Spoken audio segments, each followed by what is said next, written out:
跆拳道實戰行不行？先別噴，你先聽我說完。今天我不講虛的，只講一個真相。他為什麼會被罵？又為什麼很多人其實罵錯了？先說第一個反轉，現在的跆拳道主戰場早就不是擂台，而是少兒市場。它更像大眾體育課，重點是強身，不是把每個孩子都練成冠軍。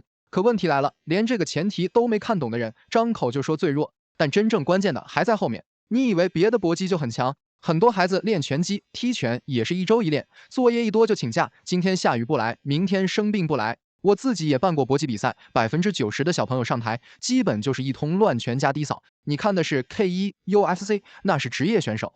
可職業選手和興趣班根本不是一個層級，這個差距有多大？我再說個更扎心的，普通人最愛幹的事就是把自己帶入泰森、張偉麗。可現實是你連職業訓練量的一半都撐不住。真正的差距不在招式，在訓練。練1天和練10年不是一個東西。你能堅持下來，才有資格談實戰。你堅持不住，學再多動作都只是表演，不是打架。你說這還怎麼比？我以前在體校拳擊隊，400米標準場跑30圈，接着50米坡道蛙跳30組。你別說打人，光熱身就能把很多成年人練到懷疑人生。跆拳道隊的熱身一樣狠，前半小時你要是能跟住，99%的人都不是你的对手。所以結論很簡單，跆拳道不是不能打，而是大多數人根本沒練到能打的程度。別拿興趣班的水平去評價一個項目的上限。你真想知道它行不行？按這3步做：第一，去看1次省隊熱身；第二，連續跟練3個月，別偷懶，別請假；第三，再回頭判斷你說的實戰到底是什麼。所以別再爭跆拳道能不能實戰了，先問你自己能不能扛住那半小時熱身。